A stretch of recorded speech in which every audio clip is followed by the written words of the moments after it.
अस्सलाम वालेकुम। आज हमारा लेक्चर नंबर 1 है जिसके अंदर हम बेसिक बॉटनी को डिस्कस करेंगे।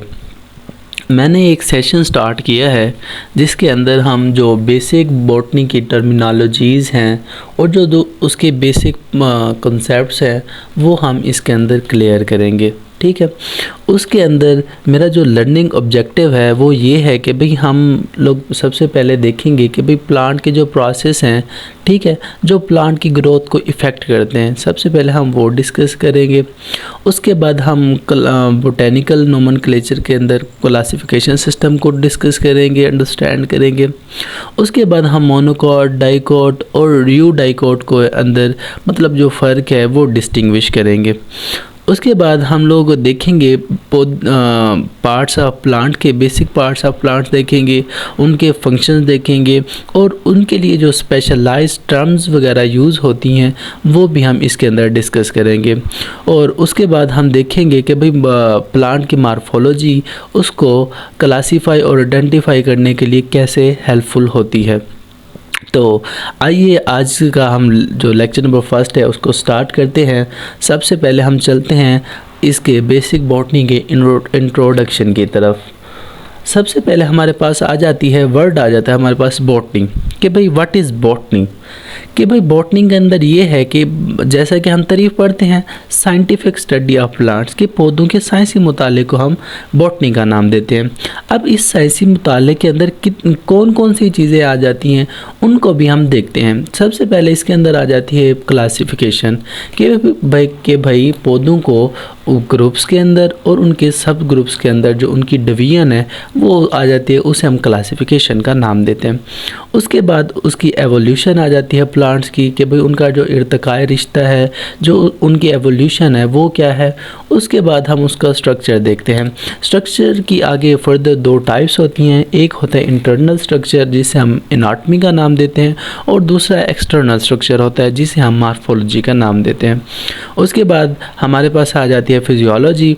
प्लांट्स की स्टडी के अंदर, साइंटिफिक स्टडी के अंदर फिजियोलॉजी के अंदर ये है कि भाई जो फंक्शन है लिविंग ऑर्गेनिजम्स के, लिविंग पार्ट्स के अंदर, the functions of living organisms in their living parts is known as physiology.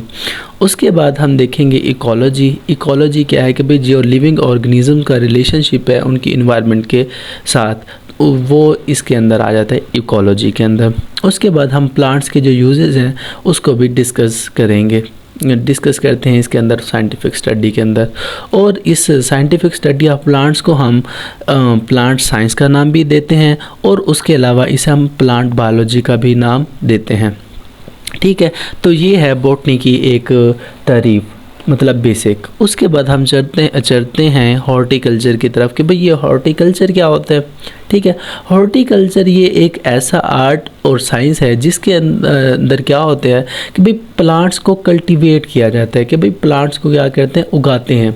ठीक है, उन प्लांट्स के अंदर 3 टाइप्स आ जाती हैं। एक ऑर्नामेंटल, ठीक है, वो प्लांट्स जो हम नुमाइश वगैरह के लिए इस्तेमाल करते हैं या अपने घरों के लिए इस्तेमाल करते हैं किसी चीज़ की आराइश के लिए। और उसके बाद ऐसे प्लांट जो कल्टीवेट किए जाते हैं जो हमें काम देते हैं फ्रूट के लिहाज से, मतलब जिनसे हम फ्रूट हासिल करते हैं। और उसके अलावा हम वेजिटेबल्स हासिल करते हैं, क्योंकि आपको पता है कि भाई प्लांट्स हमें खुराक मुहैया करते हैं तो हम ऐसे प्लांट्स को कल्टीवेट करते हैं। तो ये तीनों टाइप्स जहाँ पे कल्टीवेट की जाती हैं उस आर्ट और उस साइंस को हम किस चीज़ का नाम देते हैं, हॉर्टिकल्चर का नाम देते हैं। उसके बाद हम चलते हैं साइंस की तरफ कि भाई ये जो साइंस है ये क्या चीज़ है। ठीक है, साइंस दरअसल ये क्या है, स्टडी ऑफ समथिंग, कि भाई हम किसी चीज़ के बारे में क्या करते हैं, जो इल्म हासिल करते हैं, जो आगाही हासिल करते हैं किसी चीज़ के बारे में। ठीक है, जिसके अंदर ये जो फॉलोइंग करैक्टर हैं वो मौजूद हों। ठीक है, उसके अंदर must distinguish between the different parts, कि भाई उनके जो मुख्तलिफ पार्ट है ना उनके अंदर एक ऐसा मतलब ज़रूर लाजमी तौर के ऊपर उनके अंदर एक ऐसा मुमताज़ पार्ट या एक ऐसा मुमताज़ चीज़ हो जो उसे दूसरे पार्ट से क्या करे, डिफरेंट करे, मतलब मुख्तलिफ करेगी। उसके बाद हम लाजमी तौर पर अंडरस्टैंड करते हैं उनके पार्ट्स के फंक्शन को हम अंडरस्टैंड करते हैं। उसके बाद उनका जो रूल्स है ठीक है, जो उनके जो दूसरे पार्ट्स होते हैं उनके ऊपर असरअंदाज हो रहा होता है, उस रूल को भी हम अंडरस्टैंड करते हैं। और नेक्स्ट हम क्या करते हैं कि भाई एबिलिटी हमारे पास होती है कि manipulate the parts to change the whole, कि भाई जो काम हासिल करते हैं या मैनिपुलेट करते हैं, ठीक है, उसके जो पार्ट होते हैं जो मुकम्मल उस पौधे को चेंज कर देते हैं, उनके पास ये एबिलिटी होती है, वो भी हम इसी साइंस के अंदर डिस्कस करते हैं। और हॉर्टिकल्चरिस्ट क्या होता है कि भाई उसे हम मैनिपुलेटर ऑफ नेचर का नाम भी देख सकते हैं, कि भाई जो मतलब नेचर का जो काम करता है या जो नेचर से काम हासिल करता है, ठीक है, तो उसे हम क्या कहते हैं, मैनिपुलेटर ऑफ नेचर। उसके बाद हम नेक्स्ट चलते हैं प्लांट की तरफ कि भाई प्लांट क्या है। ठीक है, प्लांट फोटोसिंथेटिक मल्टीसेलुलर ऑर्गेनिज्म है, कि भाई ये जो प्लांट है एक फोटोसिंथेटिक मल्टीसेलुलर, जिसके अंदर बहुत एक सेल से नहीं मल्टीपल सेल से बना हुआ होता है, जिसके अंदर फोटोसिंथेटिक पिगमेंट मौजूद होते हैं जिसे हम क्लोरोफिल का नाम देते हैं, और उसके अलावा capable of making it's on food, कि भाई वो अपनी खुराक खुद भी तैयार कर सकता है in the form of sugar. ठीक है, मतलब कार्बोहाइड्रेट्स बनते हैं जिन्हें हम शुगर वगैरह का नाम देते हैं। ठीक है, और उसके अलावा और भी लिपिड्स। उसके बाद वो जो खुराक बनती है कार्बोहाइड्रेट्स या वो जो शुगर बनती है, उसको एक तो वो अपनी लाइफ एक्टिविटीज़ के लिए इस्तेमाल करता है, और जो एक्स्ट्रा होती है उसे क्या करता है, स्टोर भी करता है। ये तीन करैक्टर्स जो हैं ये एक प्लांट के अंदर मौजूद होते हैं, कि भाई पहले नंबर पे वो उनके अंदर क्लोरोफिल मौजूद हो, दूसरे नंबर पे वो क्या करते हैं, शुगर मतलब अपनी खुराक खुद तैयार करते हैं, और तीसरे नंबर पे वो अपनी खुराक को क्या करते हैं, स्टोर भी करते हैं। उसके बाद हम चलते हैं प्लांट के प्रोसेस के ऊपर। ठीक है, सबसे पहले प्लांट के अंदर एक प्रोसेस आता है जिसे हम नाम देते हैं फोटोसिंथेसिस का। ठीक है, फोटो का क्या मतलब है, फोटो जो लफ्ज़ है वो फोटान से निकला है। फोटान का मतलब लाइट होता है, कि भाई ऐसा प्रोसेस जो लाइट की मौजूदगी के अंदर कोई चीज़ सिंथेसाइज करता है, उसे हम किस चीज़ का नाम देते हैं, फोटोसिंथेसिस का नाम देते हैं। इस प्रोसेस के अंदर क्या होता है कि भाई लाइट एनर्जी को हम कार्बोहाइड्रेट्स के अंदर कन्वर्ट कर देते हैं। ठीक है, और उसे हम उस कार्बोहाइड्रेट को आगे ट्रांसपोर्ट करते हैं। ठीक है, किसकी तरफ, प्लांट की तरफ, कि भाई वो जो कार्बोहाइड्रेट्स है ये इसे इस्तेमाल करें, और जो बच जाता है उसे अब क्या कर लें, प्लांट्स स्टोर कर लें। आइए हम उसके केमिकल रिएक्शन की तरफ चलते हैं फोटोसिंथेसिस के अंदर। तो फोटोसिंथेसिस के प्रोसेस के अंदर तीन चीज़ें इस्तेमाल होती हैं। पहले नंबर पे कार्बन डाइऑक्साइड, जो पौधे हवा से हासिल कर, मतलब इन्वायरमेंट के अंदर काफ़ी तादाद के अंदर कार्बन डाइऑक्साइड मौजूद है। 0.03 टू 0.04 तक कार्बन डाइऑक्साइड जो है वो मौजूद है इन्वायरमेंट के अंदर। वहाँ से पौधे जो हैं वो कार्बन डाइऑक्साइड हासिल करते हैं, और पौधों के अंदर रूट्स वगैरह मौजूद होती हैं, और वो रूट्स क्या करती हैं, मॉइस्चर और मिनरल्स वगैरह सॉइल से ऑब्जर्व करती हैं, और उन्हें क्या करती है, ट्रांसपोर्ट कर देती हैं जाइलम के ज़रिए, कहाँ, पत्तों तक, उसके एरियल पार्ट्स तक वो जो वाटर होता है वो ट्रांसपोर्ट किया जाता है।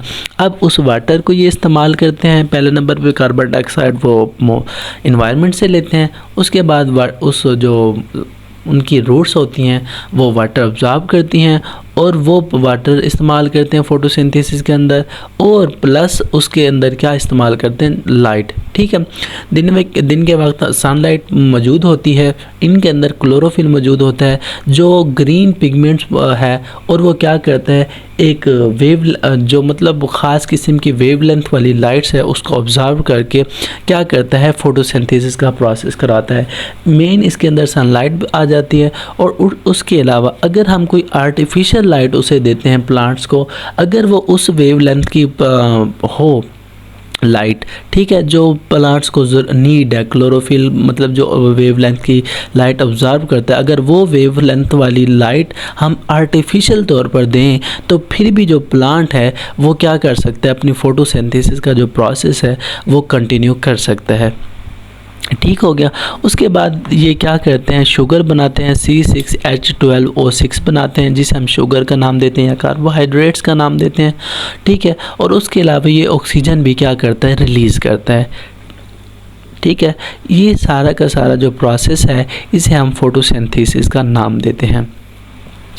उसके बाद हम चलते हैं रेस्पिरेशन के तरफ, ठीक है। ये जो प्रोसेस है इसके कंट्रोवर्सल है कि भाई ये एक दूसरे के वाइस वर्सा हैं, ठीक है। रेस्पिरेशन के अंदर क्या होता है, वो जो कार्बोहाइड्रेट्स बने थे फोटोसिंथेसिस के अमल से, ठीक है, वो जो शुगर बनी थी, वो जो कार्बोहाइड्रेट्स बने थे, उनको ब्रोकन डाउन किया जाता है, उनको क्या किया जाता है, तोड़ा जाता है। ताकि क्यों तोड़ा जाता है, ताकि उनसे एनर्जी हासिल की जा सके और जो लाइफ एक्टिविटीज़ हो रही हैं लिविंग ऑर्गेनिजम्स के अंदर उसको कंटिन्यू किया जा सके। तो रेस्पिरेशन के अंदर क्या करते हैं, ये एक ऐसा प्रोसेस है जो कार्बोहाइड्रेट्स को ब्रोकन डाउन करता है। किस के अंदर ब्रोकन डाउन करता है, एनर्जी के अंदर, ठीक है, जो प्लांट क्या करते हैं, इस्तेमाल करते हैं, ठीक है। इसके अंदर क्या है, ग्लूकोज के साथ ऑक्सीजन को कंबाइन किया जाता है और वो क्या कर देता है, ग्लूकोज को तोड़ देता है, किसके अंदर, कार्बन डाइऑक्साइड के अंदर और वाटर के अंदर, और प्लस एनर्जी एटीपी की फॉर्म के अंदर हमें मुहैया की जाती है। उसके बाद हम फर्दर चलते हैं, इनका अगर कंपैरिजन करें कि फोटोसिंथेसिस और रेस्पिरेशन के, इनका एक बैलेंस करें प्लांट की ग्रोथ के अंदर, तो वो क्या है। फोटोसिंथेसिस के अंदर क्या होता है कि भाई फूड जो है वो प्रोड्यूस की जाती है, फोटोसिंथेसिस के अमल में फूड प्रोड्यूस की जाती है, जबकि रेस्पिरेशन के प्रोसेस के अंदर जो फूड होती है वो क्या करते हैं, यूज़ की जाती है। यूज़ इज़ फूड, किसके लिए हम यूज़ करते हैं, एनर्जी हासिल करने के लिए वो फूड इस्तेमाल करते हैं। उसके बाद फोटोसिंथेसिस के अंदर एनर्जी जो है वो स्टोर की जाती है, इसके अंदर एनर्जी जो है वो क्या की जाती है, रिलीज़ की जाती है। रेस्पिरेशन के लिए मतलब एनर्जी, ब्रीथिंग वगैरह के लिए एनर्जी इस्तेमाल करते हैं, और जो अदर लाइफ एक्टिविटीज़ हैं उसके लिए भी ये जो एनर्जी है वो इस्तेमाल करते हैं। और उसके अलावा ये जो फोटोसिंथेसिस है ये ऐसे सेल के अंदर मौजूद होती है जिन सेल के अंदर क्लोरोफिल मौजूद है, ठीक है। फोटोसिंथेसिस के प्रोसेस के लिए लाजमी है कि भाई ऐसे सेल मौजूद हों जिनके अंदर क्या है, क्लोरोफिल मौजूद हो, ठीक है। क्लोरोफिल मौजूद क्यों हो, ताकि वो मतलब जो फोटोसिंथेसिस के लिए जो लाइट रिक्वायर्ड है उस वेवलेंथ की लाइट को ऑब्जर्व कर सकें, ठीक है। इसके अलावा क्लोरोफिल के अलावा और भी काफ़ी सारे फैक्टर्स होते हैं जो फोटोसिंथेसिस के अंदर इन्वॉल्व होते हैं, ठीक है। उनके अंदर एंजाइम्स वगैरह आ जाते हैं और काफ़ी चीज़ें आ जाती हैं। उसके बाद ये जो है रेस्पिरेशन, ये तमाम सेल्स के अंदर मौजूद होती है रेस्पिरेशन, क्योंकि हर सेल को क्या चाहिए, एटीपी चाहिए, एनर्जी चाहिए, उसे अपनी जो एक्टिविटीज़ को परफॉर्म करने के लिए, उसको कैरी करने के लिए एनर्जी की तो ज़रूरत है, ठीक है। इस वजह से उसे रेस्पिरेशन की ज़रूरत होती है और वो क्या करता है, रेस्पिरेशन करता है। और उसके अलावा फोटोसिंथेसिस के अमल के अंदर, प्रोसेस के अंदर ऑक्सीजन जो है वो रिलीज़ की जाती है, और रेस्पिरेशन के प्रोसेस के अंदर ऑक्सीजन जो है वो इस्तेमाल की जाती है, और कार्बन डाइऑक्साइड के अंदर ऑक्सीजन जो है वो इस्तेमाल की जाती है, और रेस्पिरेशन के प्रोसेस के अंदर कार्बन डाइऑक्साइड क्या की जाती है, प्रोड्यूस्ड की जाती है। फोटोसिंथेसिस के लिए लाजमी है कि लाइट मौजूद हो, लेकिन रेस्पिरेशन के लिए ये जो लाइट का जो फैक्टर है वो हो या ना हो, डार्क हो या लाइट हो, तो रेस्पिरेशन परफॉर्म होती रहती है। लेकिन फोटोसिंथेसिस के लिए लाइट की रिक्वायरमेंट लाजमी है। ये फोटोसिंथेसिस के लिए लाइट जो है वो क्या है, कंपलसरी है, लेकिन रेस्पिरेशन के लिए लाइट जो है वो कंपलसरी नहीं है। उसके बाद हम चलते हैं प्लांट्स की प्रोसेस के सेकंड प्रोसेस के अंदर, वो क्या है, ट्रांसपायरेशन।